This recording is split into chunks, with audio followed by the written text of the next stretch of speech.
बिस्मिल्लाहिर्रहमानिर्रहीम यानी शुरू करता हूँ उस खुदा का नाम लेकर जो बड़ा मेहरबान है, निहायत रहम वाला है। परंतु मुसलमान धर्म के भाई बहनों को तो पता ही नहीं कि वो रहमान खुदा कौन है, बड़ा मेहरबान अल्लाह कौन है। पूरा मुस्लिम समाज शैतान की बंदगी कर रहा है, काल की बंदगी कर रहा है। तो मुसलमानों को तो पता ही नहीं कि बड़ा रहमान अल्लाह कौन है। और वैसे भी मुसलमान भाई तो अपने सदग्रंथों को ढंग से ना पढ़ पाने के कारण, ना समझ पाने के कारण उलेमाओं ने, मुल्लाओं ने, काजियों ने पूरे मुस्लिम समाज में एक ही भ्रमणा फैला रखी है कि अल्लाह निराकार है, अल्लाह दिखाई नहीं देता, अल्लाह बेचून है, अल्लाह धरती पे नहीं आता, अल्लाह कभी इंसान रूप में नहीं आता।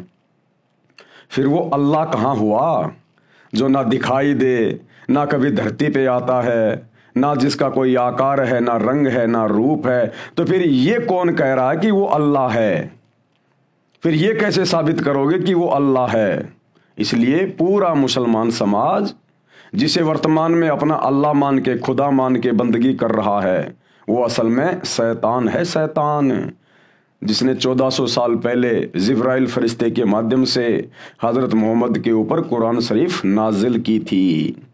तो मुसलमान भाइयों को तो पता ही नहीं अल्लाह कौन है। अल्लाह की जानकारी भी अब दी जाएगी आपको।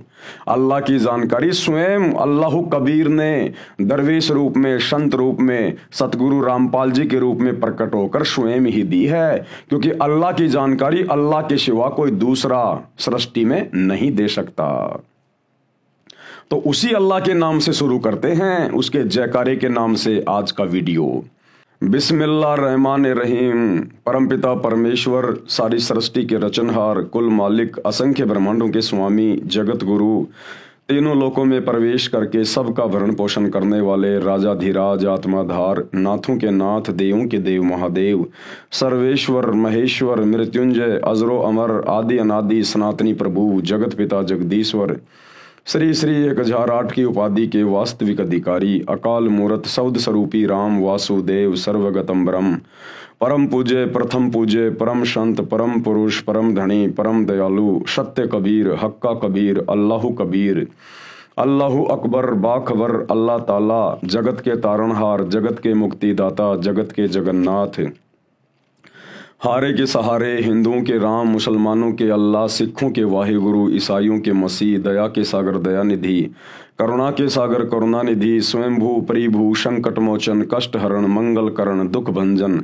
अविगत कबीर, निर्विकार निर्विषम परमात्मा, अलय अलेख सतगुरु, आदि अनादि सतगुरु, असली मर्यादा पुरुषोत्तम, असली राम, असली कृष्ण, असली घनश्याम, असली मुरारी, राजाओं के राजा, महाराजाओं के महाराजा, शहंशाहों के शहंशाह, सम्राटों के सम्राट, भगवानों के भगवान, अल्लाहों के अल्लाह, प्रभुओं के प्रभु, मसीहाओं के मसीह, सच्चे वाहिगुरु, बाबाओं के बाबा, पीरों के पीर, सेठों के सेठ, जगत सेठ, सावड़सा सेठ, सर्वगुण संपन्न, अनंत कोटि कलाओं के स्वामी, अनंत कोटि ब्रह्मांडों के नायक, योगियों में महायोगी, ध्यानियों में महाध्यानी, सिद्धों में परम सिद्ध, ज्ञानियों में तत्व ज्ञानी, ब्रह्म ज्ञानी, महाज्ञानी, परम ज्ञानी, सर्वश्रेष्ठ ज्ञानी, विज्ञानी, युवा कबीर, समरथ कबीर, असमवाद, अमित ओझा, सच्चे रहनुमा, करीम अल्लाह, सुभान अल्लाह, दुनिया के अंतिम पैगंबर, 8 सितंबर 1951 से गांव धनाना, जिला सोनीपत, हरियाणा, भारतवर्ष की पावन भूमि पे प्रकट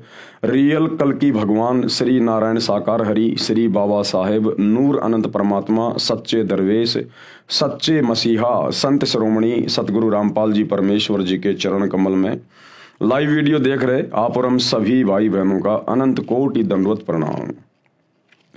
भाई और बहनों, ये पवित्र पुस्तक जो आपकी आंखों के सामने है, मुसलमान नहीं समझे ज्ञान कुरान, ये कोई सामान्य पुस्तक नहीं है, कोई छोटी मोटी पुस्तक नहीं है। ये रियल आसमानी होली बुक है, जिसको स्वयं अल्लाह कबीर ने धरती पे प्रकट होकर अपने मुसलमान बच्चों को जगाने के लिए लिखा है, ताकि ये संदेशा उनके मुस्लिम बच्चों तक जाए और वे अपने परमपिता परमेश्वर अल्लाह कबीर को, जो वर्तमान में दरवेश बनकर, साधु बनकर, मुर्शिद बनकर, बाखबर बनकर, तत्वदर्शी संत बनकर धरती पर प्रकट हैं, और अपना आत्म कल्याण करवाएं और काल के षड्यंत्र से बाहर निकले।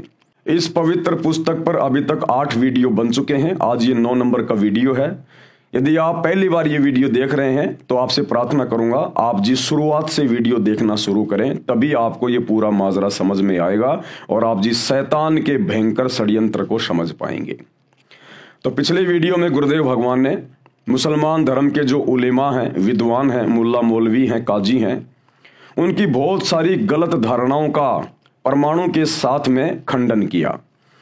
मुसलमान धर्म के उलेमाओं का कहना है कि कुरान शरीफ में, कुरान मजीद में, तौरात में, जबूर में, इंजल में यह कहीं नहीं लिखा हुआ है कि जन्म और मृत्यु बारंबार होती है। उन लोगों का मानना है कि सिर्फ एक बार ये जन्म मिला है और जितने भी हमारे मुसलमान धर्म के व्यक्ति हैं, हमारे नबी हजरत आदम से लेकर और जब तक वो कयामत का दिन नहीं आता है जो खरबों वर्ष बाद आएगा, तब तक जितने भी मुस्लिम हैं वो सब कब्रों में दफनाए जाएंगे और कयामत के दिन उनको कब्रों से बाहर निकाला जाएगा। और जैसे जिसने कर्म किए हैं, अच्छे कर्म किए हैं तो वो जन्नत में जाएगा, सुख भोगेगा, और जिसने बुरे कर्म किए हैं वो जहन्नुम में जाएगा, दुख उठाएगा। और बाकी नीचे की सारी जो पृथ्वी है, चांद, सूरज, आकाश, तारे, सितारे, ये पूरी कायनात समाप्त कर दी जाएगी। केवल जहन्नुम अर्थात नरक बचेगा, जहां पर बुरे कर्म करने वाले मुसलमानों को सजा दी जाएगी, और दूसरा जन्नत बचेगी, जहां पर अच्छे कर्म करने वाले मुसलमानों को सदा सदा के लिए सुख भोगने के लिए वहां बैठाया जाएगा। और अल्लाह जिस 7वें आसमान पर रहता है बस वो बचेगा, बाकी सब नष्ट हो जाएगा। तो मुसलमान धर्म के उलेमाओं की इन गलत और मिथ्या धारणाओं को, जो कि उनका अपना मनमुखी आचरण है, उनकी अपनी मनमुखी बातें हैं, मुसलमान धर्म की पुस्तकों में ऐसा कहीं नहीं लिखा हुआ है। इन सब बातों का सतगुरु रामपाल जी ने पिछले वीडियो में आप जी ने देखा किस प्रकार से मुस्लिम धर्म की पवित्र पुस्तकों से आयतें दिखा दिखा के खंडन किया है और समझा दिया कि 21 ब्रह्मांड में सभी जीव मनुष्य शरीरधारी, उनका बारंबार जन्म होगा और उनकी मृत्यु होगी, क्योंकि इस काल को, इस शैतान को प्रतिदिन 1 लाख स्त्री पुरुष इसको खाने का आदेश मिला हुआ है। तो इसने यहाँ पर ब्रह्मा जी के माध्यम से जीवों की उत्पत्ति करवानी है, विष्णु जी के माध्यम से पालन पोषण, उनको आपस में मोह ममता में जकड़ के रखना होता है, और तमोगुण शंकर जी के माध्यम से अंत में उनका सर्वनाश करवा दिया जाता है, मृत्यु करवा दी जाती है किसी भी बहाने। तो ये शैतान का भयंकर षड्यंत्र है, जिसका पर्दाफाश सतगुरु रामपाल जी ने मुसलमान धर्म की पवित्र पुस्तकों से ही कर दिया है। सिर्फ आपको देखकर समझने की आवश्यकता है। अब ये परले क्या होती है, मुसलमान जिसको कयामत कहते हैं, असल में मुसलमान धर्म के लोग तो ये भी नहीं जानते वास्तव में कयामत होती क्या है, परले क्या होती है। ये बहुत प्रकार की होती हैं, परले होती हैं, परले भी कई प्रकार की होती हैं, उसके बाद महापरले होती है, महापरले भी कई प्रकार की होती है, उसके बाद दिव्य महापरले होती है, और दिव्य महापरले भी कई होती हैं। तो मुसलमान धर्म के लोग तो ढंग से परले यानी कयामत के विषय में भी नहीं जानते। और अब आप जी इस पवित्र पुस्तक मुसलमान नहीं समझे ज्ञान कुरान, इसके अंदर अल्लाह कबीर सतगुरु रामपाल जी के कर कमल से इन कयामतों के विषय में लिखा हुआ लेख जो पढ़ने जा रहे हैं, ये लेख इस पूरी कायनात में, पूरी सृष्टि में सिवाय सतगुरु रामपाल जी के, इस अल्लाह कबीर के दूसरा कोई नहीं जान सकता। क्योंकि सूरत फुरकानी 25 आयत नंबर 52 से 59 में मुसलमान धर्म के भाई बहन जिसे अपना खुदा मानते हैं, अल्लाह मानते हैं, वो असल में शैतान है, जो हजरत मोहम्मद के ऊपर आयतें नाजिल करते हुए कह रहा है आयत नंबर 59 में कि ए पैगंबर, जिस अल्लाह ने जो तुझे जिंदा रूप में मिला था, चैतन्य रूप में मिला था काबा में, उस जिंदा पे भरोसा रख, वो कभी मरने वाला नहीं है। और जिस अल्लाह ने 6 दिन में पूरी कायनात को रचा, आसमान और जमीन के दरमियान जो भी कुछ था उसको बनाया, और 7वें दिन तख्त पे जा बैठा, उसकी जानकारी किसी बाखबर से जा पूछो।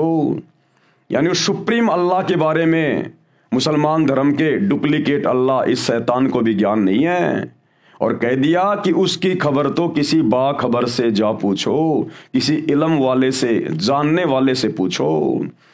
तो भाई वो बाखबर, वो इल्म वाला अल्लाह कबीर स्वयं धरती पर सतगुरु रामपाल जी के रूप में प्रकट है।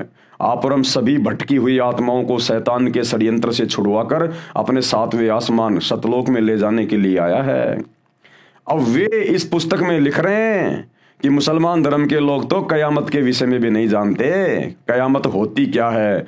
कयामत से ऊपर तो कई कयामत हैं जिनको परले कहा जाता है, महापरले, दिव्य महापरले। तो देखिए वो क्या होती हैं, किस प्रकार से होती हैं। पवित्र पुस्तक मुसलमान नहीं समझे ज्ञान कुरान, वीडियो नंबर 9। अब पढ़ें परले, महापरले तथा दिव्य महापरले की जानकारी। एक होती है परले, एक होती है महापरले और एक होती है दिव्य महापरले। जब ये दिव्य महापरले होती है उस समय ये तुम्हारा डुप्लीकेट खुदा, डुप्लीकेट अल्लाह, शैतान भी खुदा के द्वारा, सुप्रीम गॉड अल्लाह कबीर के द्वारा नष्ट कर दिया जाता है और इसके पूरे के पूरे ब्रह्मांड भी समाप्त कर दिए जाते हैं। फिर से वो परमात्मा रिकंस्ट्रक्शन करता है, फिर से नई सृष्टि इसको रच के देता है और फिर से उसी प्रकार जीव की उत्पत्तियां शुरू हो जाती है, नर और नारी करके। सबसे पहले गुरुदेव बता रहे हैं परले की जानकारी। परले का अर्थ होता है विनाश। ये दो प्रकार की होती है, आंशिक परले और दूसरी महापरले। एक होती है आंशिक परले, एक महापरले। अब ये आंशिक परले क्या है? देखो भाई और बहनों, हमने ज्यादा दिमाग पचाने की जरूरत नहीं है इसके अंदर, क्योंकि हमारी मुक्ति होगी। हमारे गुरुदेव भगवान ने, अल्लाह कबीर ने हमें जो भक्ति दे दी है, जो शत भक्ति मंत्र हमारे को दे दिए हैं, जो पांचों यज्ञ हमें दे दी हैं, जिससे शैतान से हमारा छुटकारा होगा और हम अपने अल्लाह कबीर परमेश्वर के पास में जाएंगे। लेकिन ये जानकारी इसलिए दी जा रही है कि इस काल ने, शैतान ने, डुप्लीकेट खुदा ने हर धर्म के अंदर अपने झूठे प्रचारक भेज रखे हैं। मुसलमान धर्म में जिनको मुल्ला मौलवी और काजी कहा जाता है, उलेमा कहा जाता है। हिंदू धर्म में जिनको संत, महंत, आचार्य, शंकराचार्य, महामंडलेश्वर कहा जाता है। ये सब के सब काल के एजेंट हैं, इस शैतान के एजेंट हैं और इनका केवल एक ही काम है कि इन भोली भाली अल्लाह कबीर की आत्माओं को धर्म और आदि अधूरी भक्ति के आधार से फंसा के रखना और काल का भोजन तैयार करवाना। तो परमेश्वर उन लोगों की जानकारी के लिए कि नालायकों, परले क्या होती है, महापरले क्या होती है, कब तुम्हारा डुप्लीकेट खुदा शैतान भी नष्ट होता है, ये सारी जानकारी यहां पृथ्वी पर किसी को नहीं है। तो कोई ये ना समझे कि सतगुरु रामपाल जी कोई ऐसे वैसे संत हैं, इनको जानकारी नहीं होगी। जो जानकारी सतगुरु रामपाल जी बताने जा रहे हैं, ये जानकारी तुम्हारे डुप्लीकेट खुदा शैतान को भी नहीं है, ब्रह्मा विष्णु महेश को भी नहीं है। ये जानकारी आंशिक परले ये दो प्रकार की होती है। एक तो चौथे युग, कलयुग के अंत में पृथ्वी पर एक निकलंक नामक 10वां अवतार आता है, जिसे कल्कि भी कहा है। वह उस समय कलयुग के सभी भक्तिहीन मानव शरीरधारी प्राणियों को अपनी तलवार से मारकर समाप्त करेगा। आंशिक परले क्या होती है? 4 युग होते हैं, सतयुग, त्रेता, द्वापर और कलयुग। वर्तमान में कलयुग चल रहा है। कलयुग अभी केवल 5,500 वर्ष बीता है और कलयुग की कुल आयु है 4,32,000 वर्ष। तो कलयुग के लास्ट में, एंड में विष्णु का अवतार आएगा। जैसे त्रेता में रामचंद्र जी आया था, श्री कृष्ण जी आए थे, परशुराम जी आए थे, ऐसे ही कलयुग के एंड में 10वां अवतार आएगा, निकलंक, जिसको कल्कि भी कहा जाता है। वो क्या करेगा? उस समय जो भक्तिहीन प्राणी होंगे, उस समय माहौल बहुत ज्यादा बिगड़ जाएगा, पृथ्वी पर हाहाकार मच जाएगा, जिसका आगे गुरुदेव भगवान जिक्र कर रहे हैं कि क्या क्या होगा उस समय। तो उस समय वो विष्णु का अवतार आएगा कल्कि, लाखों साल बाद, और वो भक्तिहीन प्राणियों को घास की तरह काटेगा, घास की तरह। और जो अच्छी आत्मा होंगी वही बचेंगी, बाकी सबको वो मारेगा, सबको समाप्त करेगा। और उसके बाद में इस पृथ्वी की दोबारा से रिकंस्ट्रक्शन की जाएगी। पूरी पृथ्वी के ऊपर फिर जल ही जल हो जाएगा, जल ही जल। पूरी पृथ्वी एक बार फिर से रिकंस्ट्रक्ट की जाएगी परमेश्वर के द्वारा। उसको कहते हैं आंशिक परलय। ये दो प्रकार की होती है। एक तो चौथे युग कलयुग के अंत में पृथ्वी पर एक नीकलंक नामक 10वां अवतार आता है, जिसे कल्कि भी कहा है। वह उस समय कलयुग के सभी भक्तिहीन मानव शरीरधारी प्राणियों को अपनी तलवार से मारकर समाप्त करेगा। उस समय मानव यानी मनुष्य, स्त्री पुरुष की उम्र 20 वर्ष की होगी। ये लाखों साल बाद की बातें हैं, लाखों साल। कलयुग के एंड में क्या होगा वो बता रहे हैं गुरुदेव। उस समय इंसान की उम्र स्त्री और पुरुष की केवल 20 साल की हो जाएगी, और 15 साल की उम्र में तो बच्चे उच्चे पैदा करके बूढ़ा होके आदमी मर भी लिया करेगा। 5 वर्ष की आयु में लड़की बच्चे पैदा करने लग जाएगी, क्योंकि टोटल उम्र उस समय 20 साल की होगी। जैसे वर्तमान में कलयुग में इंसान की उम्र है 100 साल, परंतु 100 साल तो कोई इक्का दुक्का पहुंचता है, बाकी 70-80 90 तक लोग मर जाते हैं। उस समय मानव की उम्र 20 वर्ष की होगी तथा 5 वर्ष खंड लैस होगी। 20 साल उम्र होगी, लेकिन 15 साल में ही काम तमाम हो जाया करेगा। अर्थात 15 वर्ष में सब बालक जवान बूढ़े होकर मर जाया करेंगे। 5 वर्षीय लड़की बच्चों को जन्म दिया करेगी। मानव का कद लगभग 1.5 या 2.5 फुट का होगा। उस समय इतने भूकंप आया करेंगे कि पृथ्वी पर 4 फुट ऊंचे मकान भी नहीं बना पाया करेंगे। सभी मानव धरती में बिल खोद कर रहा करेंगे, चूहे की तरह बिल खोद के रहा करेंगे। पृथ्वी उपजाऊ नहीं रहेगी। 3 हाथ यानी लगभग 4.5 फुट नीचे तक जमीन का उपजाऊ तत्व समाप्त हो जाएगा। कोई फलदार वृक्ष नहीं होगा तथा पीपल के पेड़ को पत्ते नहीं लगेंगे। सभी मनुष्य, स्त्री व पुरुष मांसाहारी होंगे।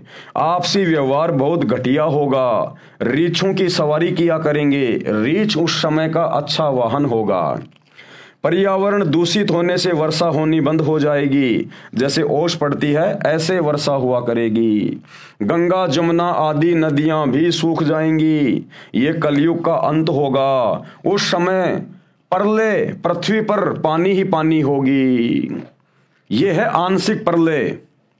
उस समय पूरी पृथ्वी के ऊपर सैकड़ों फुट पानी हो जाएगा, सैकड़ों फुट पानी। और दोबारा से पृथ्वी का जो उपजाऊ जो तत्व है, जो 4.5 फुट नीचे तक चला जाएगा। आप देख लो आज किस प्रकार से यूरिया डाला जा रहा है, किस प्रकार से पेस्टिसाइड्स का यूज किया जा रहा है, केमिकल का यूज हो रहा है।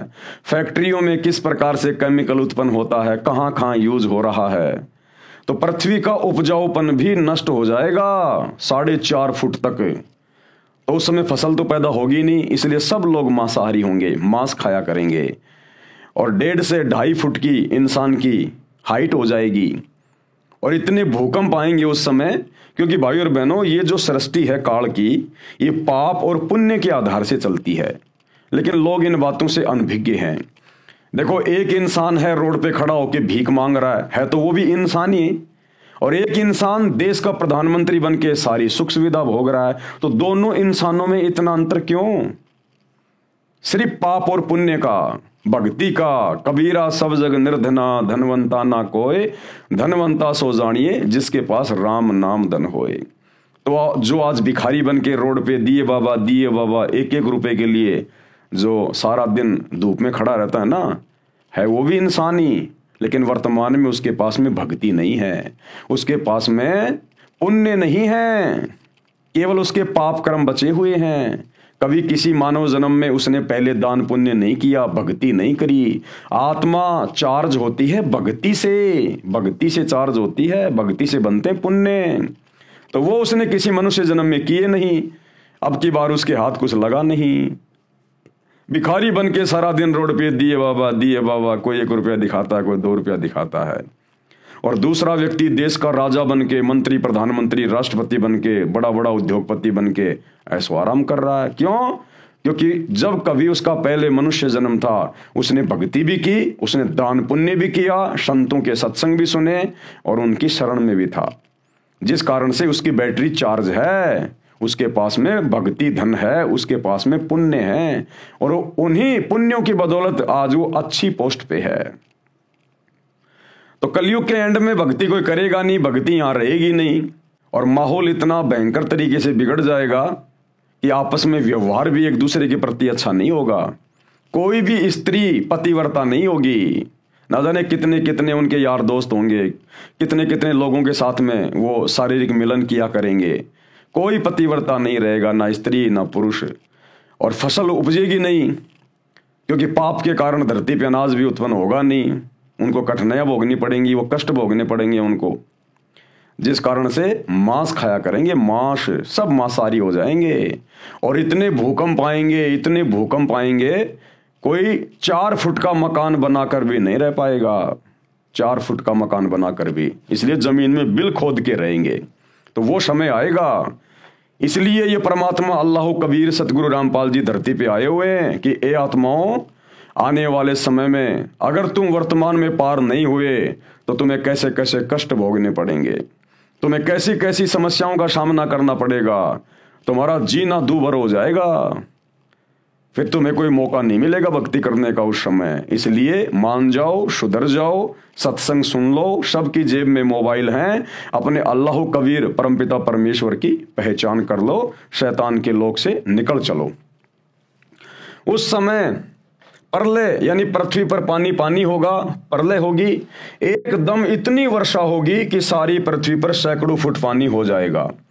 अति ऊंचे स्थानों पर कुछ मानव शेष रहेंगे, यानी जो कुछ भी व्यक्ति बचेंगे ना, वो धार्मिक होंगे, वो निकलंक, वो कल्कि विष्णु का अवतार केवल उन्हीं को छोड़ेगा जो धार्मिक व्यक्ति होंगे, जिनके पास में थोड़ी बहुत भक्ति कमाई होगी।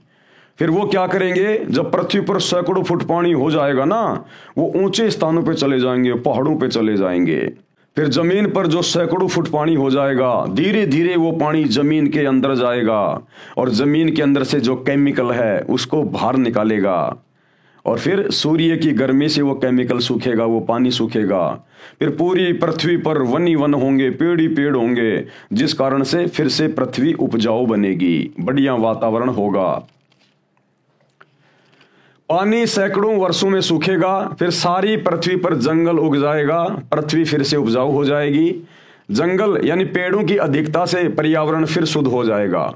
कुछ व्यक्ति जो भक्ति युक्त होंगे ऊंचे स्थानों पर बचे रह जाएंगे, उनके संतान होगी वह बहुत ऊंचे कद की होंगी।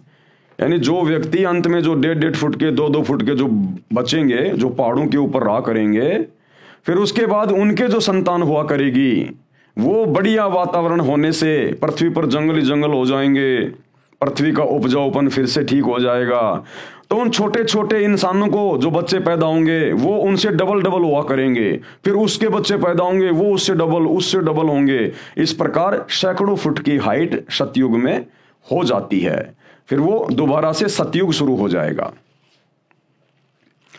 चूंकि वायुमंडल में वातावरण की शुद्धता होने से शरीर अधिक स्वस्थ हो जाएगा, माता पिता छोटे कद के होंगे और बच्चे ऊंचे कद यानी शरीर के होंगे। कुछ समय पश्चात माता पिता और बच्चों का युवा अवस्था में कद समान हो जाएगा। उस समय वातावरण पूर्ण रूप से शुद्ध होगा।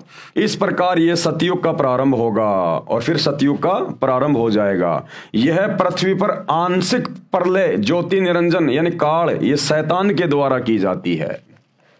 अब दूसरी आंशिक प्रलय क्या है? दूसरी आंशिक प्रलय 1000 चतुर्युग पश्चात होती है। दूसरी आंशिक प्रलय होती है वो 1000 चतुर्युग के बाद होती है।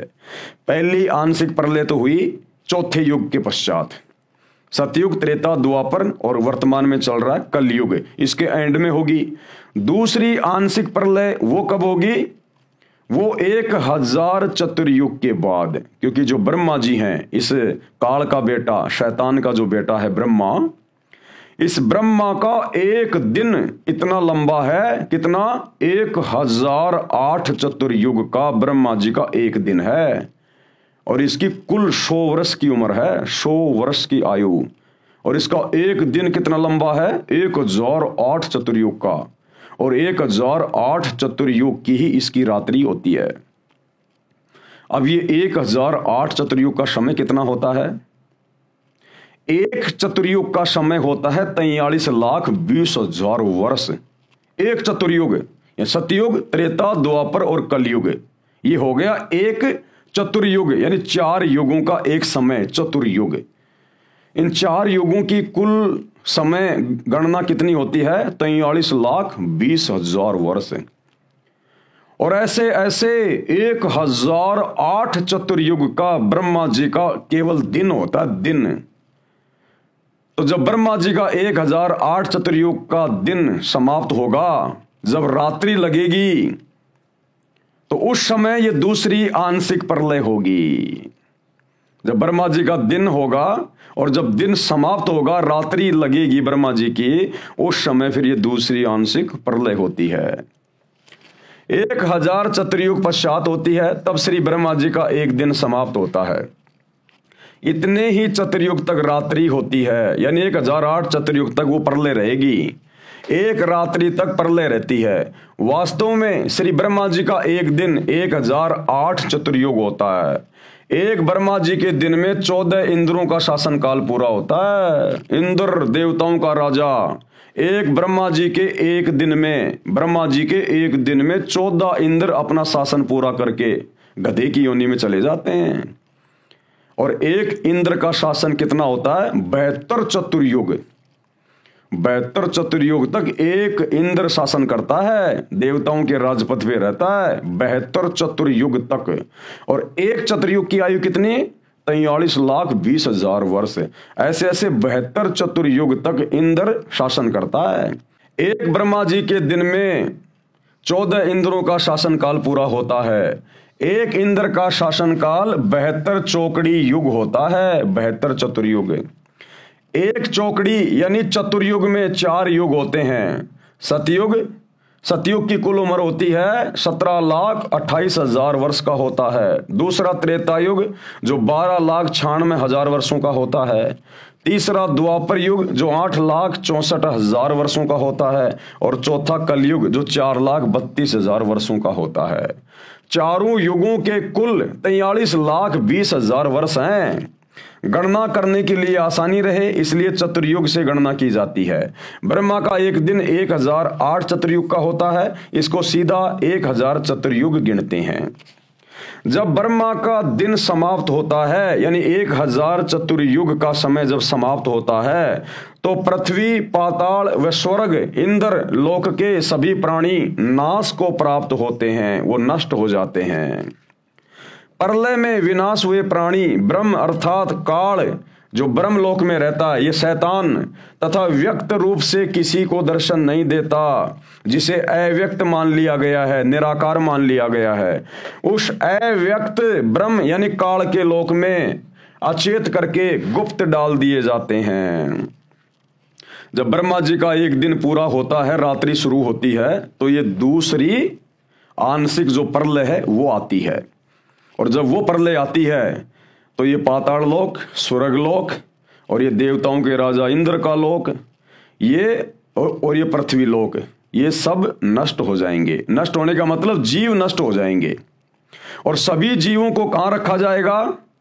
सभी जीवों को ये जो ब्रह्म है, जो काल है, शैतान जो किसी के सामने आता नहीं, प्रकट नहीं होता, गुप्त रहता है, अव्यक्त रहता है, सभी जीवों को उसके ब्रह्मलोक में रख दिया जाएगा। जिसे अव्यक्त मान लिया गया है, उस अव्यक्त ब्रह्म यानी काल के लोक में अचेत करके गुप्त डाल दिए जाते हैं। फिर 1000 चतुर्युग, वैसे तो वास्तव में 1008 चतुर्युग की होती है, लेकिन सीधे सीधे 1000 चतुर्युग से काउंटिंग की जा रही है। फिर 1000 चतुर्युग की ब्रह्मा की रात्रि समाप्त होने पर इन तीनों लोकों, पाताल लोक, पृथ्वी लोक, स्वर्ग लोक में उत्पत्ति क्रम प्रारंभ हो जाएगा। फिर से यहां पर जीवों की उत्पत्ति शुरू होती है। उस समय ब्रह्मा, विष्णु, शिव लोक के प्राणी और ब्रह्मलोक यानी महास्वर्ग के प्राणी बचे रहते हैं। यह दूसरी प्रकार की आंशिक प्रलय हुई। अब है महाप्रलय। महाप्रलय भी कई प्रकार की होती हैं, यह 3 प्रकार की होती है। अब भाइयों और बहनों, ये बातें इस पूरी कायनात में सतगुरु रामपाल जी के अलावा ना तो आज से पहले किसी ने बताई और ना आगे कोई बता पाएगा। ये स्वयं अल्लाह कबीर है जो सृष्टि को रचता है और इसको नष्ट करवाता है। इनके अलावा कोई नहीं जान सकता। महाप्रलय ये 3 प्रकार की होती है। प्रथम महाप्रलय क्या है? यह काल ज्योति निरंजन महाकल्प के अंत में करता है। महाकल्प क्या होता है? जब एक ब्रह्मा अपनी 100 साल की उम्र पूरी करके मर जाता है, उसको कहते हैं एक महाकल्प। यह काल ज्योति निरंजन अर्थात शैतान महाकल्प के अंत में करता है, यानी ब्रह्मा जी के मरने की बात करता है। जिस समय ब्रह्मा जी की मृत्यु होती है, ब्रह्मा जी की आयु, ब्रह्मा की रात्रि 1000 चतुर्युग की होती है तथा इतना ही दिन होता है। 30 दिन रात्रि का 1 महीना, 12 महीनों का 1 वर्ष और 100 वर्ष का एक ब्रह्मा का जीवन, यह एक महाकल्प कहलाता है। दूसरी महाप्रलय क्या है? 7 ब्रह्मा जी की मृत्यु के बाद एक विष्णु जी की मृत्यु होती है। अब आपको यह पता चल गया ब्रह्मा जी की कितनी आयु है, कितनी लंबी उम्र है। जब ऐसे ऐसे 7 ब्रह्मा जी अपनी आयु पूरी करके मर जाते हैं, तब एक विष्णु जी की मृत्यु होती है। यानी विष्णु जी जो शैतान का पुत्र है, ये तीनों शैतान के पुत्र हैं, काल के, ब्रह्मा विष्णु महेश। यानी विष्णु जी की इतनी लंबी आयु है, जब 7 ब्रह्मा जी अपनी 100 साल की इतनी लंबी उम्र पूरी करके मर जाते हैं, तब एक विष्णु जी मरता है। यानी ब्रह्मा से 7 गुना ज्यादा विष्णु जी की आयु है। और जब ऐसे ऐसे 7 विष्णु मर जाएंगे, तब एक शंकर जी मरता है। यानी शंकर की आयु विष्णु जी से भी 7 गुना ज्यादा है। तो दूसरी जो महाप्रलय होती है वो कैसे होती है? 7 ब्रह्मा जी की मृत्यु के बाद एक विष्णु जी की मृत्यु होती है। 7 विष्णु जी की मृत्यु के उपरांत एक शिव जी की मृत्यु होती है। इसे दिव्य महाकल्प कहते हैं, दिव्य महाकल्प। उसमें ब्रह्मा विष्णु शिव सहित इनके लोकों के प्राणी तथा स्वर्गलोक, पाताल लोक और मृत्युलोक आदि में अन्य रचना तथा उनके प्राणी नष्ट हो जाते हैं। उस समय केवल ब्रह्मलोक बसता है, जिसमें यह काल भगवान ज्योति निरंजन शैतान तथा दुर्गा 3 रूपों में, महाब्रह्मा रूप में, महासावित्री रूप में और महाविष्णु, महालक्ष्मी और महाशंकर, महादेवी, पार्वती के रूप में 3 लोक बनाकर रहता है। इसी ब्रह्मलोक में एक महास्वर्ग बना है, उसमें 4थी मुक्ति प्राप्त प्राणी रहते हैं, जैसे मार्कंडे, रूमी ऋषि जैसी आत्मा जो 4थी मुक्ति प्राप्त है, जिन्हें ब्रह्मलीन कहा जाता है। वे यहाँ के 3 लोकों के साधकों की दिव्य दृष्टि की समता से बाहर होते हैं। स्वर्ग, मृत्यु व पाताल लोकों के ऋषि उन्हें देख नहीं पाते, इसलिए ब्रह्मलीन मान लेते हैं, परंतु वे ब्रह्मलोक में बने महास्वर्ग में चले जाते हैं। फिर दिव्य महाकल्प के आरंभ में काल, ये ज्योति निरंजन शैतान, ये भगवान ब्रह्मलोक से नीचे की सृष्टि फिर से रचता है। काल भगवान अपनी प्रकृति यानी माया आदि भवानी, जो इसकी पत्नी है ये दुर्गा, जिसको प्रकृति भी कहते हैं, माया भी कहते हैं, आदि भवानी भी कहते हैं, महासावित्री, महालक्ष्मी व महादेवी गौरी के साथ रति कर्म से यानी पति पत्नी मिलन से अपने 3 पुत्रों रजगुण ब्रह्मा, सतगुण विष्णु, तमगुण शिव को उत्पन्न करता है। ये काल भगवान उन्हें अपनी शक्ति से अचेत अवस्था में कर देता है। तीनों ब्रह्मा विष्णु महेश को अपनी पत्नी दुर्गा से पैदा करके उनको कोमा में रखता है। फिर तीनों को भिन्न भिन्न स्थानों पर, जैसे ब्रह्मा जी को कमल के फूल पर, विष्णु जी को समुद्र में शेषनाग की सैया पर और शिव जी को कैलाश पर्वत पर रखता है। तीनों को बारी बारी सचेत कर देता है। उन्हें प्रकृति दुर्गा के माध्यम से सागर मंथन का आदेश होता है।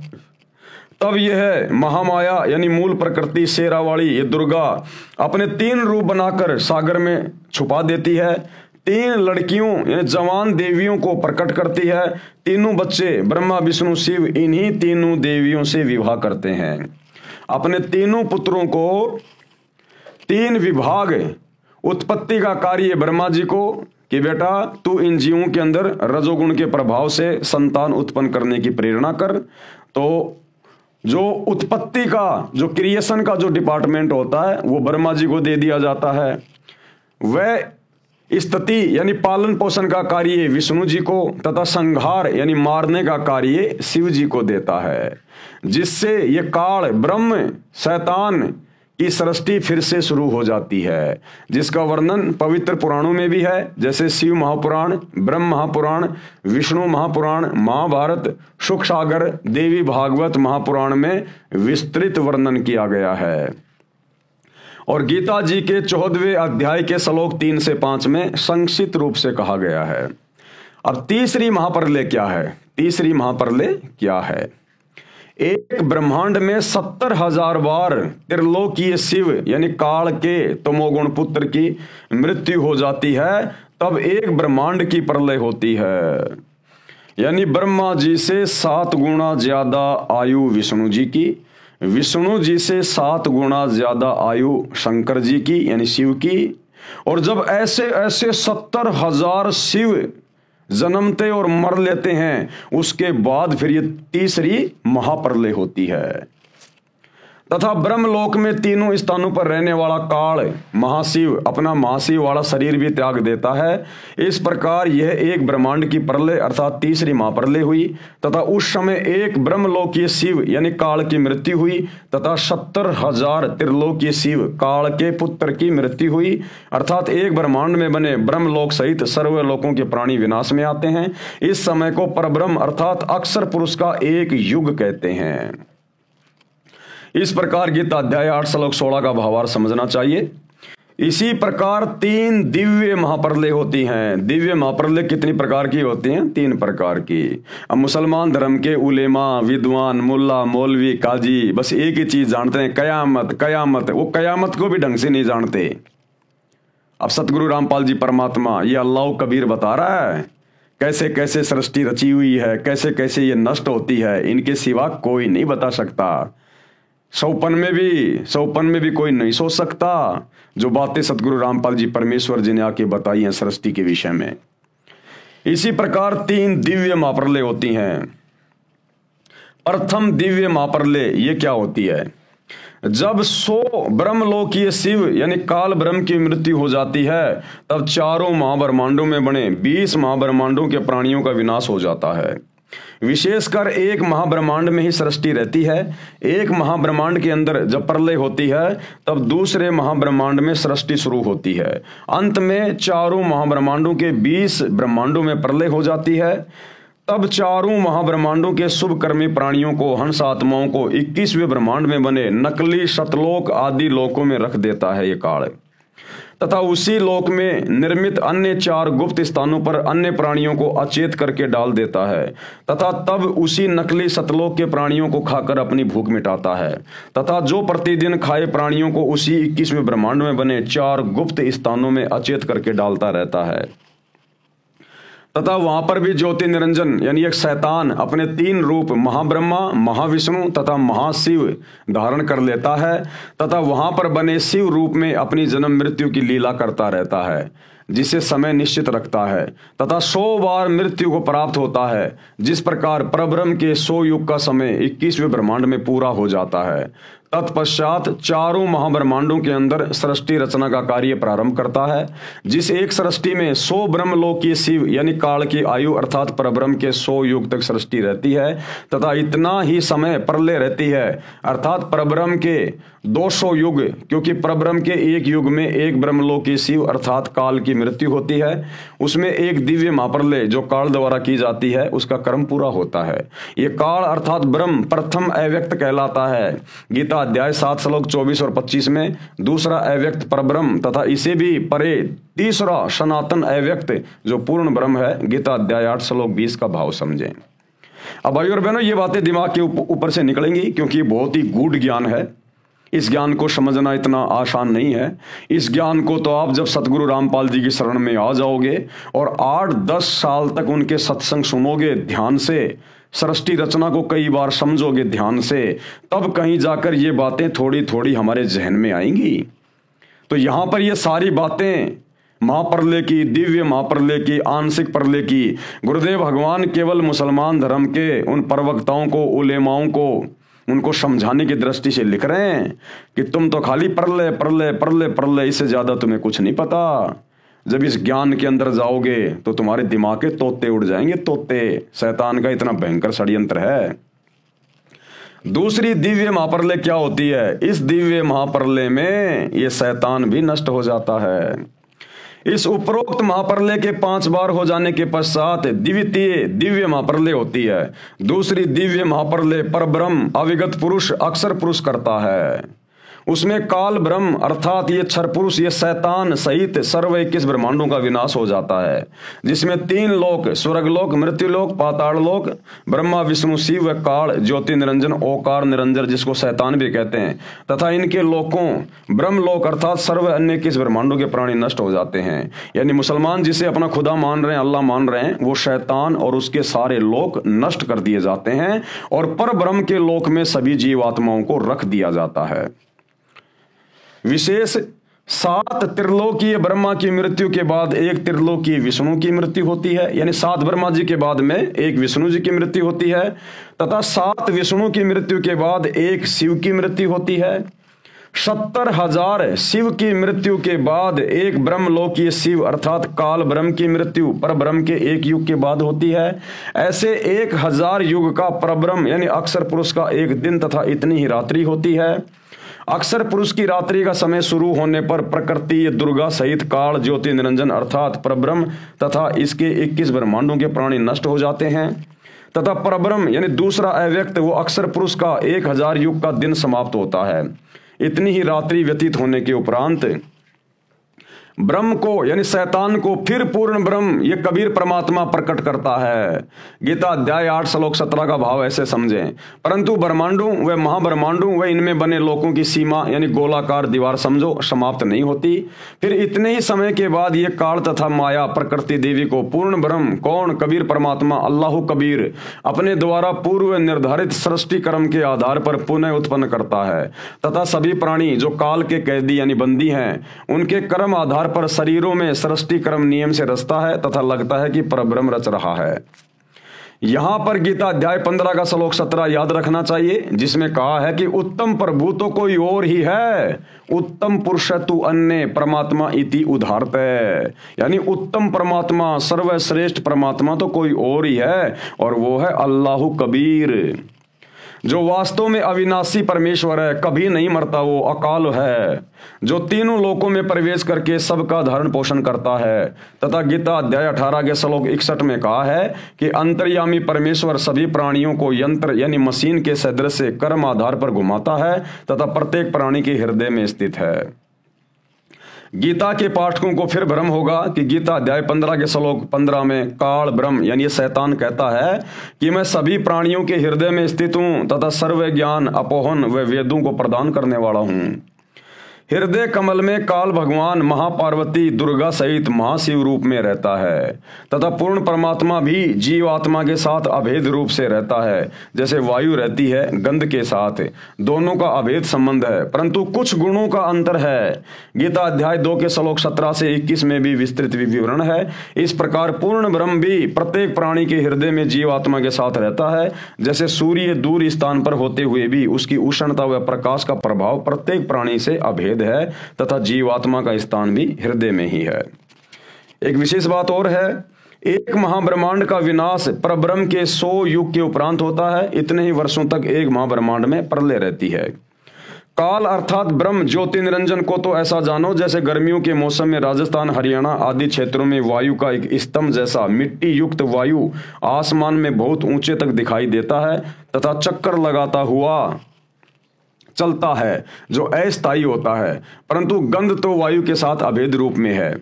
इसी प्रकार जीवात्मा तथा परमात्मा का सूक्ष्म संबंध समझें। ऐसे ही सभी प्रलय तथा महाप्रलय के कर्म को पूर्ण परमात्मा सत्य पुरुष कबीर देव अल्लाह कबीर से ही होना निश्चित समझें। 1000 युग जो परब्रह्म की रात्रि है उसके समाप्त होने पर काल ये ज्योति निरंजन शैतान की सृष्टि फिर से सत्य पुरुष कबीर देव अल्लाह कबीर की शब्द शक्ति से बनाए समय के विधान अनुसार प्रारंभ होती है। अक्षर पुरुष यानी परब्रह्म पूर्ण ब्रह्म सत्य पुरुष के आदेश से काल यानी ज्योति निरंजन शैतान व माया यानी ये दुर्गा और इन सभी प्राणियों सहित काल के 21 ब्रह्मांड में भेज देता है तथा पूर्ण ब्रह्म के बनाए विधान अनुसार सर्व ब्रह्मांडों में अन्य रचना प्रभु कबीर जी की कृपा से हो जाती है। माया यानी प्रकृति तथा काल ज्योति निरंजन के सूक्ष्म शरीर पर नूरी शरीर भी पूर्ण परमात्मा ही रचता है तथा शेष उत्पत्ति ब्रह्म अपनी पत्नी दुर्गा प्रकृति के सहयोग से करता है। शेष स्थान निरंजन 5 तत्व के आधार से रचता है। फिर काल ये ज्योति निरंजन यानी शैतान इसकी सृष्टि प्रारंभ होती है। इस प्रकार ये परब्रह्म दूसरा अव्यक्त कहलाता है। अब तीसरी दिव्य महाप्रलय, ये तीसरी दिव्य महाप्रलय क्या है? तीसरी दिव्य महाप्रलय कबीर परमेश्वर अल्लाह कबीर का जो बड़ा बेटा है अचिंत, तो कबीर परमेश्वर के आदेश से उनका बेटा अचिंत तीसरी दिव्य महाप्रलय करता है। और तीसरी दिव्य महाप्रलय में नीचे के जितने भी ब्रह्मांड हैं, इस शैतान के काल के 21 ब्रह्मांड और अक्षर पुरुष के 7 संग ब्रह्मांड, इस सारी रचना को समाप्त कर देता है, नष्ट कर देता है, बिल्कुल खत्म कर देता है। यानी सतलोक से नीचे की जितनी भी रचना है वो सारी नष्ट कर दी जाती है तीसरी दिव्य महाप्रलय में। और फिर परमेश्वर के आदेश से अचिंत फिर से इसको दोबारा से रचता है। जैसा कि पूर्वोक्त विवरण में पढ़ा कि 70,000 काल यानी शैतान के शिव रूपी पुत्रों की मृत्यु के पश्चात एक ब्रह्म यानी महाशिव की मृत्यु होती है। वह समय पर ब्रह्म का एक युग होता है। इसी के विषय में गीता अध्याय 2 श्लोक 12, अध्याय 4 श्लोक 5 तथा 9 में, अध्याय 10 श्लोक 2 में गीता ज्ञानदाता प्रभु कह रहा है, ये शैतान कहता है कि मेरी भी जन्म मृत्यु होती है, वो इस प्रकार से होती है। बहुत से जन्म हो चुके हैं जिनको देवता लोग ब्रह्मा विष्णु महेश शिव सहित वह महर्षि जन भी नहीं जानते, क्योंकि ये सभी देवी देवता महर्षि जन ये सभी इस शैतान से उत्पन्न होते हैं। ये शैतान सबकी उत्पत्ति करता है, ब्रह्म ये काल। तो ये देवी देवता नहीं जान सकते कि कैसे प्रलय होती है, शैतान कौन है, कैसे उसकी मृत्यु होती है, कैसे उसका जन्म होता है। क्योंकि जिस प्रकार अपने बाप की उत्पत्ति को बेटे नहीं बता सकते, वो तो दादाजी बताएगा। तो ये जो ब्रह्म है, जो काल है, ये ब्रह्मा विष्णु महेश का पिता है। तो ब्रह्मा विष्णु महेश अपने पिता की उत्पत्ति के बारे में नहीं जानते। इस ब्रह्म, इस काल शैतान की उत्पत्ति बताएगा सत्य पुरुष परम अक्षर ब्रह्म कबीर देव अल्लाह कबीर, वो बताएगा। तो आज ये सारी की सारी जानकारी जो आपको दिखाई जा रही है, बताई जा रही है, ये अल्लाह कबीर सत्य पुरुष सतगुरु रामपाल जी धरती पे प्रकट हैं, जो सारी की सारी जानकारी दे रहे हैं। तेरे और मेरे बहुत से जन्म हो चुके हैं जिसको देवता लोग ब्रह्मा विष्णु तथा शिव सहित वे महर्षि जन भी नहीं जानते, क्योंकि वे सब मुझसे ही उत्पन्न हुए हैं। कौन कह रहा है? ये शैतान। गीता अध्याय 4 श्लोक 9 में कहा है कि मेरे जन्म और कर्म दिव्य हैं। पर ब्रह्म के एक युग में काल भगवान सदाशिव वाला शरीर त्यागता है तथा पुनः अन्य ब्रह्मांड में अन्य 3 रूपों में विराजमान हो जाता है। ये लीला स्वयं करता है। पर ब्रह्म का एक दिन 1000 युग का होता है, इतनी ही रात्रि होती है। 30 दिन रात का 1 महीना, 12 महीनों का 1 वर्ष तथा 100 वर्ष की परब्रह्म यानी द्वितीय अव्यक्त अक्षर पुरुष की आयु होती है। उस समय परब्रह्म अक्षर पुरुष की मृत्यु होती है। ये तीसरी दिव्य महाप्रलय कहलाती है। तीसरी दिव्य महाप्रलय।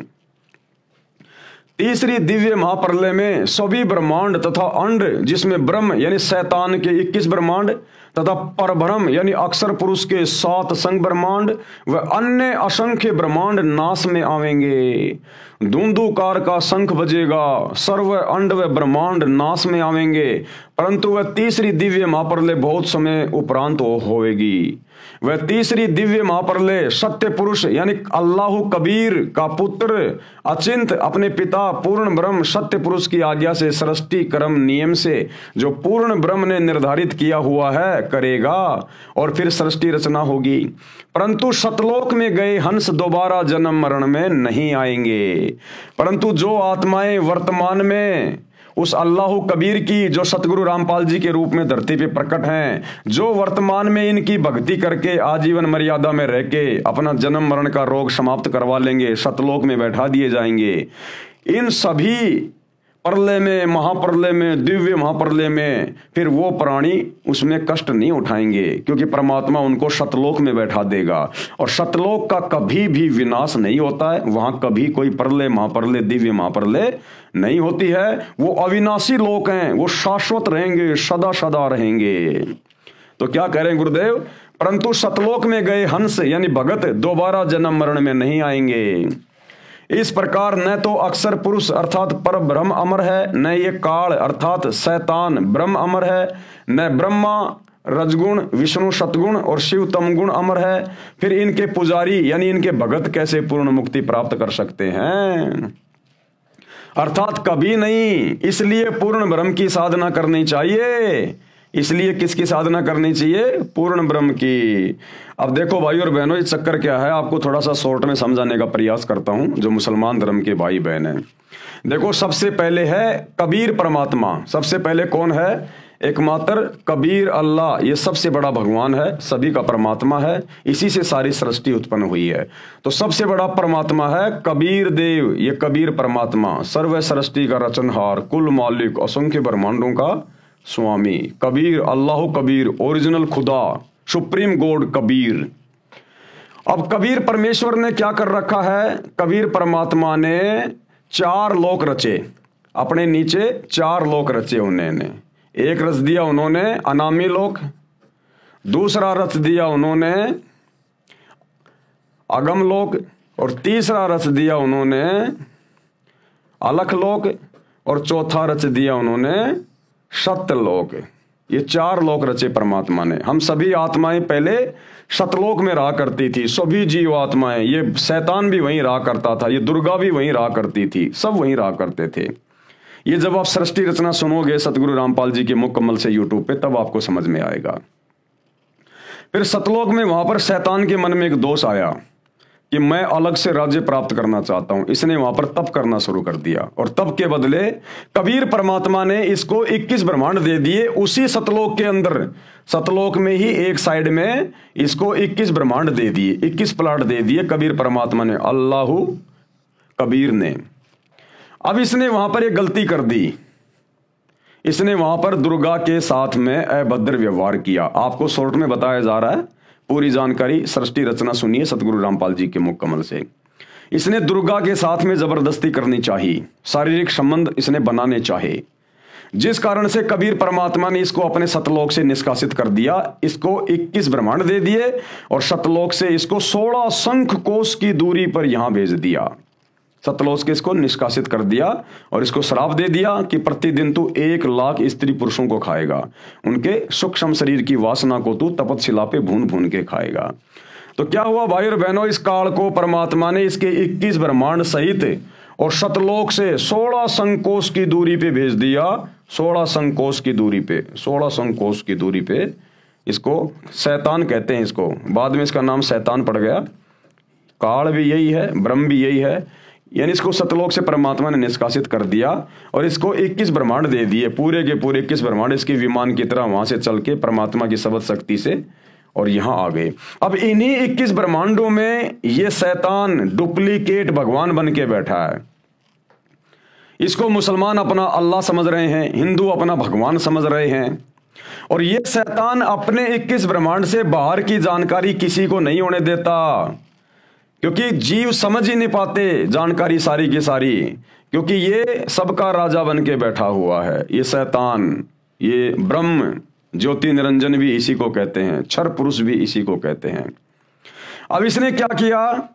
इसने अपनी पत्नी दुर्गा के साथ में शारीरिक संबंध बना के इसने 3 बेटे उत्पन्न किए। सबसे पहला बेटा ब्रह्मा, दूसरा बेटा विष्णु, और तीसरा बेटा ये आपका शंकर जी। 3 बेटे उत्पन्न किए इसने। अब इसको तो श्राप लग गया कि तू प्रतिदिन 1 लाख स्त्री पुरुष खाएगा, और इसको वहां से निष्कासित कर दिया। अब ये क्या करे, अपने भोजन की व्यवस्था कैसे करे ये? और इसने दुर्गा को कह दिया, दुर्गा आज के बाद मैं कभी किसी के सामने नहीं आऊंगा, मैं अपने 21वें ब्रह्मांड में रहूंगा।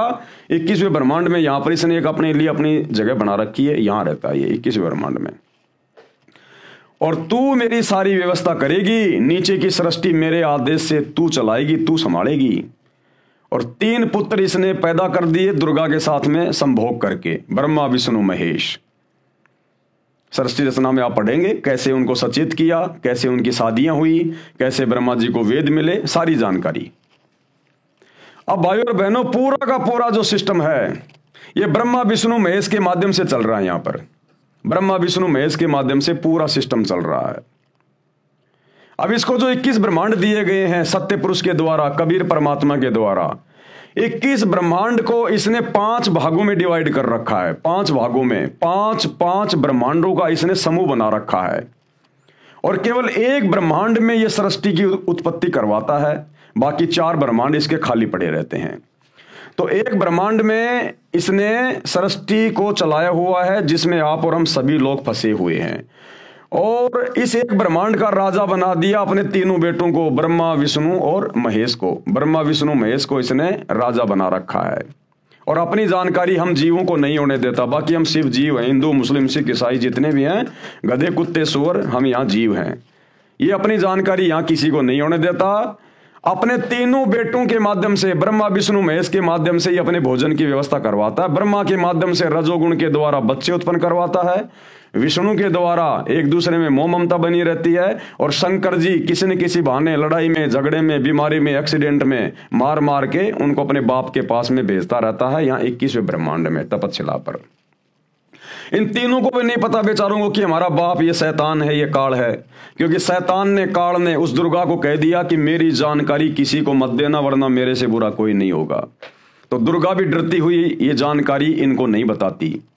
अब पूरा हिंदू समाज दुर्गा को कहता है दुर्गा माता, शेरा वाली माता, 16 श्रृंगार करती है। आप उनकी फोटोएं देखिए, सिंदूर भरती है, माथे पे बिंदिया लगाती हैं, 16 श्रृंगार कर रखे हैं, और सब क्या कहते हैं, दुर्गा माता, जय हो माता, जय हो माता। लेकिन ये किसी को नहीं पता कि उसका पति कौन है। अरे बिना पति के वो माता कैसे बन गई? अरे जो सुहागण औरत होती है वही तो सिंदूर लगाती है, वही तो माथे पे बिंदिया लगाएगी, 16 श्रृंगार करेगी, माता वही तो कहलाएगी। कंवारी औरत कैसे मां कहलाएगी? तो हिंदू धर्म का कोई भी आचार्य, शंकराचार्य ये नहीं बता पाता कि उस माता का पति कौन है। ये सारा भेद सतगुरु रामपाल जी ने आके खोला कि ये काल, ये शैतान उस दुर्गा का पति है। ये गुप्त रहता, किसी के सामने नहीं आता, और अपने तीनों बेटों के माध्यम से अपने भोजन की व्यवस्था करवाता है, यहां पर इंसानों को पैदा करवा के। अब ये शैतान क्या करता है कि यहां के किसी भी प्राणी को जो ब्रह्मा विष्णु महेश के माध्यम से मैं उत्पन्न करवा रहा हूं, जन्म देता हूं, मारता हूं, फिर 84 लाख योनियों में जैसे वो कर्म करते हैं मनुष्य योनि में, फिर उनकी सजा देने के लिए 84 लाख योनियों में डालता है, गधा कुत्ता सुअर बनाता है, किसी को नरक में, किसी को स्वर्ग में भेजता है। इसी एक ब्रह्मांड के अंदर सारी की सारी ये प्रोसीजर है। ब्रह्मा विष्णु महेश के लोक भी यही है, दुर्गा का लोक भी है, बाकी देवी देवताओं के लोक वगैरह, नरक स्वर्ग वगैरह सब कुछ इस एक ब्रह्मांड के अंदर है जहां इसने सृष्टि शुरू कर रखी है। अब ब्रह्मा विष्णु महेश को भी नहीं पता कि हमारा बाप कौन है और हम क्यों ये कार्य कर रहे हैं। अगर इनको पता चल जाए तो ये काम ये करेंगे नहीं, तो ये जानकारी शैतान इनको होने नहीं देता है। अब ब्रह्मा विष्णु महेश के माध्यम से ये शैतान अपने भोजन के लिए, अपने स्वार्थ के लिए हम अल्लाह कबीर की सभी आत्माओं को भ्रम में रखता है। ये हमें आपस में बांट के रखता है, लड़ा झगड़ा के रखता है। इसी ने अपने अवतार भेजे। इस शैतान ने ब्रह्मा जी का अवतार भेज दिया बाबा आदम और मुसलमान धर्म चलवा दिया। इसी शैतान ने विष्णु जी का अवतार भेज दिया, त्रेता में श्री रामचंद्र, द्वापर में श्री कृष्ण जी भेज दिया, और शंकर जी के अवतार रूप में भेज दिया हजरत मोहम्मद को। और इसी प्रकार तीनों देवताओं के माध्यम से, और विष्णु जी के लोक से आया था आपका ये हजरत, ये ईसा मसीह, जिसने ये ईसाई समाज चला दिया। यानी इस एक ब्रह्मांड की पूरी सृष्टि, जिसमें हिंदू मुसलमान सिख ईसाई दुनिया भर के धर्म जातियां इंसान बनी हुई हैं, ये सारे के सारे ब्रह्मा विष्णु महेश के माध्यम से ये शैतान हैंडल कर रहा है। और हम गधे यहां पर आपस में, मैं मुसलमान, मैं हिंदू, मेरा धर्म सबसे बड़ा, मेरी भक्ति सबसे बड़ी।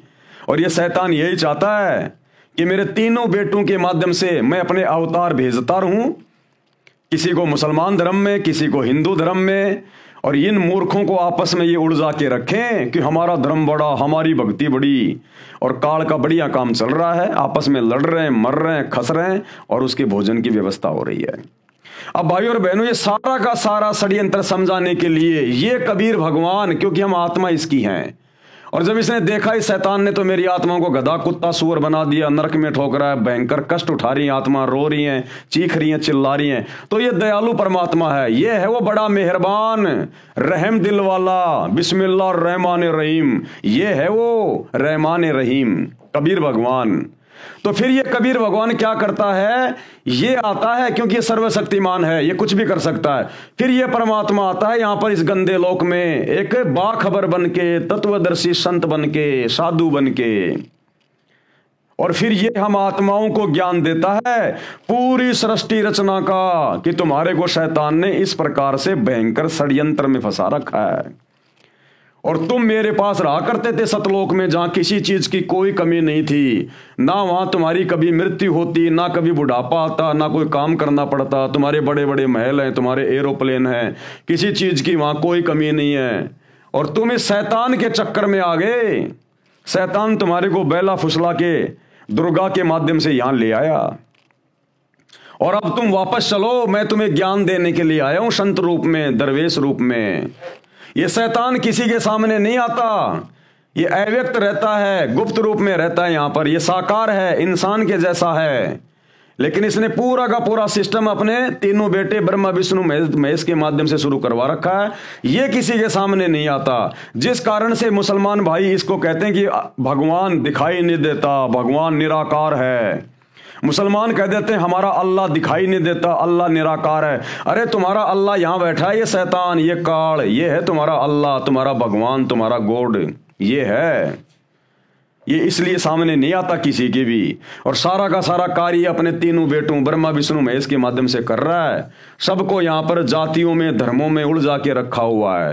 कभी अपने बेटे ब्रह्मा के लोक से आत्मा भेज देता है, उसको बाबा आदम बना देता है। कभी ये किसी को विष्णु के लोक से भेज देता है, ईसा मसीह को भेज दिया, और शंकर जी के लोक से इसने हजरत मोहम्मद को भेज दिया। तो ये नीचे की जो सृष्टि है सारी की सारी, ये ब्रह्मा विष्णु महेश के माध्यम से चल रही है। ब्रह्मा विष्णु महेश के फिर बाद में अवतार आएंगे, पैगंबर आएंगे, और हम मूर्ख आपस में धर्म और जातियों के नाम पर बटे हुए हैं। तो ये अल्लाह कबीर, ये रहम दिल अल्लाह आकर संत रूप में ये हमें ज्ञान समझाता है। लेकिन हम मूर्ख इतने ज्यादा अज्ञान में रंग चुके होते हैं, हम कह देते नहीं नहीं अल्लाह धरती पे आता ही नहीं, अल्लाह तो निराकार है, अल्लाह दिखाई नहीं देता, अल्लाह तो बेचून है, और हम इनके ज्ञान को नहीं समझते, और जोर जबरदस्ती भाई ये करता नहीं है। तो जो पुण्यात्मा होती हैं, जो इनकी बातों पे गौर कर लेती हैं, इनके सत्संगों को ध्यान से सुन लेती है, वे आत्माएं इनकी भक्ति शुरू कर देती हैं सतगुरु रामपाल जी की, अल्लाह कबीर की। और इनके पास वो भक्ति है जो आपको शैतान के षड्यंत्र से छुड़ा सकती है। अन्यथा भाई यहीं गधे कुत्ते बनते रहोगे, चाहे हिंदू हो, चाहे मुसलमान हो, चाहे अमेरिका का हो, चाहे भारत का हो। ये है पूरा का पूरा इसका षड्यंत्र।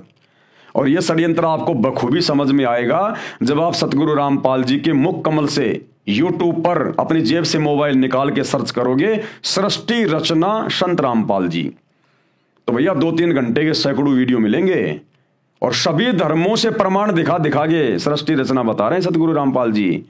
कोई मन गढ़ंत कहानी नहीं है। 1-2 बार सुनोगे तो आपको लगेगा कहीं कोई मन गढ़ंत कहानी है, क्योंकि आज से पहले हमने कभी सुनी नहीं। लेकिन जब हम देखेंगे अपने धर्मशास्त्रों में, गीता में, वेदों में, कुरान में, पुराण में, जब हम ये प्रमाण देखेंगे, सबूत देखेंगे, तब हम दांतों तले उंगली दबाएंगे। तब भाई तुम्हें सतगुरु रामपाल जी में परमात्मा दिखाई देगा, अल्लाह कबीर दिखाई देगा। अन्यथा भाई ये शैतान है तुम्हारा अल्लाह जो गुप्त रहता है। मुसलमान जिसे अपना खुदा अल्लाह कहते हैं ना, ये है वो शैतान जिसने हजरत मोहम्मद के ऊपर कुरान शरीफ नाजिल की, हजरत मूसा के ऊपर तौरात नाजिल की, हजरत दाऊद के ऊपर इसने जबूर नाजिल की, हजरत ईसा पे इंजिल नाजिल की। ये है वो शैतान जिसने वेदों का ज्ञान दिया, और जिसने महाभारत के युद्ध में अर्जुन को गीता का ज्ञान दिया श्री कृष्ण जी में प्रवेश करके। ये है वो शैतान, ये किसी के सामने नहीं आता। तो भाई इसने अपने तीनों बेटों के माध्यम से, ब्रह्मा विष्णु महेश के माध्यम से हम सभी को धर्मों में बांट रखा है, जातियों में बांट रखा है। यहां से अपने अवतार, अपने पैगंबर भेजते रहते हैं। तो ये सारी जानकारी अल्लाह कबीर स्वयं आके देता है भाई, ये भेद और कोई नहीं बता सकता। इसलिए सतगुरु रामपाल जी के सत्संग सुनने की आवश्यकता सभी को, जितने भी इंसान है इस पृथ्वी पर। अगर अपना पीछा छुड़वाना चाहते हो तो, शैतान के षड्यंत्र से बाहर निकलना चाहते हो, अन्यथा भैया महा कष्ट। तो मुसलमान धर्म के उलेमाओं खुद भी समझो, और भोली भाली आत्मा को भी समझाओ, और नरक के रास्ते से बाहर निकालो। ये है पूरा का पूरा षड्यंत्र। और ये सतगुरु रामपाल जी के द्वारा सृष्टि रचना को ढंग से सुने बिना, उनके सत्संग ढंग से ध्यान देकर सुने बिना, वह लाख जन्म भी समझ में नहीं आएगा।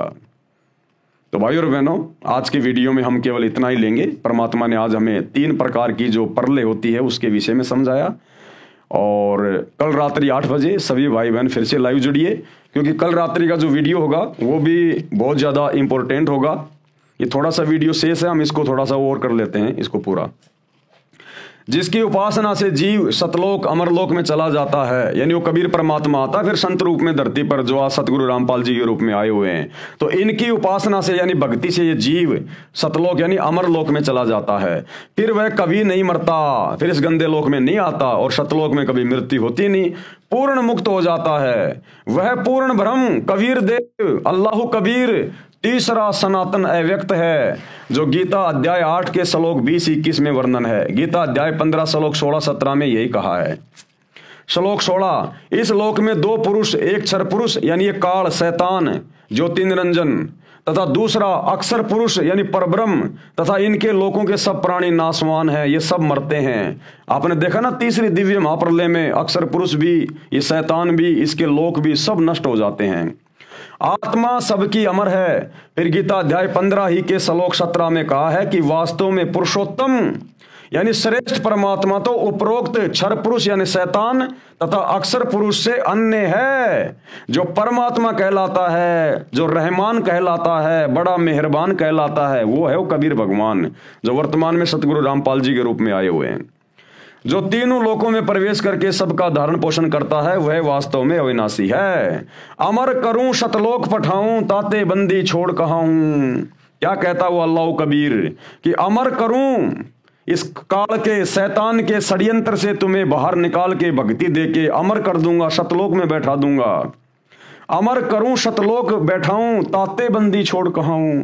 इसलिए इसको बंदी छोड़ कहा जाता सूक्ष्म वेद में, 5वें वेद में, कबीर सागर में। बंदी छोड़ का मतलब जो हमें काल के बंधनों से, कर्म बंधनों से छुड़वा दे, अपनी भक्ति दे के जन्म और मरण के बंधनों से छुड़वा दे, उसको कहते हैं बंदी छोड़। 84 लाख योनियों के बंधन से छुड़वा दे, उसको कहते हैं बंदी छोड़, यानी बंधनों से छुड़वाने वाला। इस शैतान ने, इस काल ने हमारे को यहाँ पर ब्रह्मा विष्णु महेश के माध्यम से हर प्रकार से बंधनों में बांध रखा है। हमें जानकारी नहीं होने देता भक्ति की, सच्चे खुदा की, सच्ची इबादत की। हमारे को कर्म बंधनों में बांध के रखता है, हमसे बुरे कर्म करवाता है, फिर बुरे कर्मों की बदौलत ये हमारे को नरक में ठोक देता है, गधे कुत्ते सूअर की योनि में ठोक देता है। तो इन तमाम प्रकार के शैतान के द्वारा लगाए गए कर्मों से जो भगवान आके हमें बचाता है, छुड़वाता है, उसको कहते हैं बंदी छोड़, जो हमें शैतान के बंधनों से छुड़वा कर सतलोक ले जाता है। अमर करूं शतलोक पठाऊं यानी बैठाऊं, ताते बंदी छोड़ कहाऊं। उसी पूर्ण परमात्मा अविनाशी परमेश्वर का प्रमाण गीता जी के अध्याय 2 के श्लोक 17 में, अध्याय 3 के श्लोक 14-15 में, अध्याय 7 के श्लोक 13 और 19 व 29 में, अध्याय 8 के श्लोक 3, 4, 8, 9, 10, 20, 21, 22 में, अध्याय 13 श्लोक 12 से 17 तथा 22 से 24, 27 से 28, 30, 31 व 34 तथा अध्याय 4 श्लोक 31-32, अध्याय 5 श्लोक 14, 15, 16, 19, 20, 24, 26 में, अध्याय 6 श्लोक 7 तथा 19, 20, 25 से 27 में तथा अध्याय 18 श्लोक 46, 61, 62 तथा 66 में भी विशेष रूप से प्रमाण दिया गया है। अब ये इतने प्रमाण, इतनी जानकारियां कौन दे सकता है? ये हिंदू धर्म के ठेकेदार चारों शंकराचार्य एक एक वेद को लेके बैठे हुए हैं। आज तक बताया इन्होंने कभी ये ज्ञान इस प्रकार से खुल के? इनको तो शैतान के विषय में भी जानकारी नहीं है। ब्रह्मा विष्णु महेश को ये अजरो अमर बता रहे हैं, यहाँ तो शैतान ब्रह्मा विष्णु महेश का बाप भी मरता है और असंख्य बार मर लिया। तो काहे के शंकराचार्य हैं जिनको वेदों का भी ढंग से ज्ञान नहीं है। विशेष रूप से प्रमाण दिया गया है कि उस पूर्ण परमात्मा की शरण में, कौन सा पूर्ण परमात्मा? अल्लाह कबीर, जो वर्तमान में संत रूप में धरती पे प्रकट है। उस पूर्ण परमात्मा की शरण में जाकर जीव फिर कभी जन्म मरण में नहीं आता, शतलोक चला जाता है। अमर करूं शतलोक पठाऊं, ताते बंदी छोड़ कहाऊं। विशेष काल का जाल समझने के लिए ये विवरण ध्यान रखें कि त्रिलोक में यानी तीनों लोकों में एक शिव जी है जो इस काल का बेटा है, शैतान का बेटा है, यानी ब्रह्मा विष्णु महेश तीनों शैतान के बेटे हैं। जो 7 त्रिलोकीय विष्णु जी की मृत्यु तथा 49 त्रिलोकीय ब्रह्मा जी की मृत्यु के उपरांत मृत्यु को प्राप्त होता है। ऐसे ही काल भगवान एक ब्रह्मांड में बने ब्रह्मलोक में महाशिव रूप में रहता है। परमेश्वर द्वारा बनाए समय के विधान अनुसार सृष्टि का समय बनाए रखने के लिए ये ब्रह्मलोक वाला महाशिव काल भी मृत्यु को प्राप्त होता है। जब त्रिलोकीय 70,000 ब्रह्म काल के पुत्र शिव मृत्यु को प्राप्त हो जाते हैं, तब एक ब्रह्मलोकीय शिव यानी ब्रह्म ये शैतान पूर्ण परमात्मा द्वारा बनाए समय के विधान अनुसार परवश हुआ मरता है तथा जन्मता है। यह ब्रह्मलोकीय शिव यानी ब्रह्म, इसको काल भी कहते हैं। इसकी मृत्यु का समय परब्रह्म अक्षर पुरुष का एक युग होता है। इसलिए गीता जी के अध्याय 2 के श्लोक 12, गीता अध्याय 4 श्लोक 5, अध्याय 10 श्लोक 2 में कहा है कि मेरे तथा तेरे बहुत जन्म हो चुके हैं, कि अर्जुन तेरे और मेरे बहुत जन्म हो चुके हैं। कौन कह रहा है? ये शैतान, ये ब्रह्म श्री कृष्ण जी में प्रवेश करके, मैं जानता हूं तू नहीं जानता, मेरे जन्म अलौकिक अर्थात अद्भुत होते हैं। अद्भुत उदाहरण आदरणीय गरीबदास साहिब जी सन 1717 संवत 1774 में श्री बलराम जी के घर पर माता रानी जी के गर्भ से जन्म लेकर 61 वर्ष तक शरीर में गांव छुड़ानी जिला झज्जर में रहे तथा सन 1778 विक्रम में संवत 1835 में शरीर त्याग गए। आज भी उनकी स्मृति में एक यादगार बनी है जहां पर शरीर को जमीन में सादर दबाया गया था। 6 महीने के उपरांत वैसा ही शरीर धारण करके आदरणीय गरीबदास साहेब जी 35 वर्ष तक अपने पूर्व शरीर के शिष्य भूमड़ सैनी जी के पास शहर सहारनपुर उत्तर प्रदेश में रहकर शरीर त्याग गए। वहां पर हिंदू तथा मुसलमान दोनों उनके शिष्य हुए। वहां भी आज उनकी स्मृति में यादगार बनी है। स्थान है सहारनपुर शहर में चिलकाना रोड से कलसिया रोड निकलता है। कलसिया रोड पर आधा किलोमीटर चलकर बाईं तरफ ये अद्वितीय पवित्र यादगार विद्यमान है तथा उस पर एक शिलालेख भी लिखा है जो प्रत्येक साक्षी है। उसी के साथ में बाबा लालदास जी का भी बाड़ा बना हुआ है। तो भाइयों बहनों, कल हम शुरू करेंगे दूसरा अध्याय। हमारा एक अध्याय इस पवित्र पुस्तक मुसलमान नहीं समझे ज्ञान कुरान, इसके ऊपर पूरा हो चुका है। कल हमारा दूसरा अध्याय शुरू होगा और दूसरा अध्याय क्या है? अल्लाह पृथ्वी पर आता है या नहीं आता है। अल्लाह वो परमेश्वर अल्लाहु कबीर पृथ्वी पर आता है या नहीं आता है। तो कल हमारा दूसरा अध्याय शुरू होगा। बहुत सारी गूढ़ जानकारियां, अच्छी जानकारियां मुसलमान धर्म के भाई बहनों को प्राप्त होने जा रही हैं और मुसलमान धर्म के भाई बहनों की पुस्तकों से ही आयतें बताई जाएंगी, दिखाई जाएंगी कि कहां कहां लिखा हुआ है कि वो अल्लाह कबीर धरती पर सशरीर आता है, मनुष्य रूप में आता है। लेकिन मुसलमान धर्म के मुल्ला मौलवी सतगुरु रामपाल जी परमेश्वर जी के तत्व ज्ञान के अभाव से समझ नहीं पाए। कोई नहीं समझ पाया किसी भी धर्म का कोई भी व्यक्ति, क्योंकि संपूर्ण जानकारी अल्लाह कबीर स्वयं धरती पर प्रकट होकर ही समझाता है। अन्यथा कुरान शरीफ गलत सिद्ध हो जाएगी, क्योंकि कुरान शरीफ में हजरत मोहम्मद को वो शैतान कह रहा है कि जिस अल्लाह ने, जिस खुदा ने 6 दिन में सृष्टि रची, 7वें दिन तख्त पे जा बैठा, उसकी खबर किसी बाखबर से जा पूछो। उसने भी हाथ खड़े कर लिए मुसलमानों के खुदा ने, अल्लाह ने, उस डुप्लीकेट अल्लाह ने, शैतान ने, कि भैया मैं भी नहीं जानता उस कबीर अल्लाह के बारे में पूरी जानकारी, वो किसी बाखबर से पूछो। तो भाई बाखबर कौन है जो अल्लाह के बारे में बता देगा? वो अल्लाह स्वयं ही बाखबर बन के आता है। तो आज वो अल्लाह, अल्लाह कबीर रहमान अल्लाह स्वयं सतगुरु रामपाल जी के रूप में धरती पर प्रकट है, जिन्होंने अभी अभी इस पुस्तक में अपने कर कमल से इस शैतान की उत्पत्ति और इसकी मृत्यु कैसे होती है, अक्षर पुरुष की उत्पत्ति और उसकी मृत्यु कैसे होती है, ये परले क्या है, महापरले क्या है, दिव्य महापरले क्या है, जिसको आज तक कोई नहीं बताया सतयुग से लेकर वर्तमान तक। तो ये कौन है? सोचने की बात है। थोड़ा सा दिमाग पे जोर डालो, स्वयं अल्लाह कबीर धरती पे प्रकट है। तो भाई और बहनों, आज के वीडियो में केवल इतना ही। कल रात्रि 8 बजे सभी भाई बहन फिर से लाइव जुड़िए। तब तक गुरुदेव भगवान हम सबको आज्ञा दें, इजाजत दें, सद्बुद्धि दें, आशीर्वाद दें। बंदी छोड़ अल्लाह कबीर सच्चे दरवेश सतगुरु रामपाल जी परमेश्वर जी की जय हो।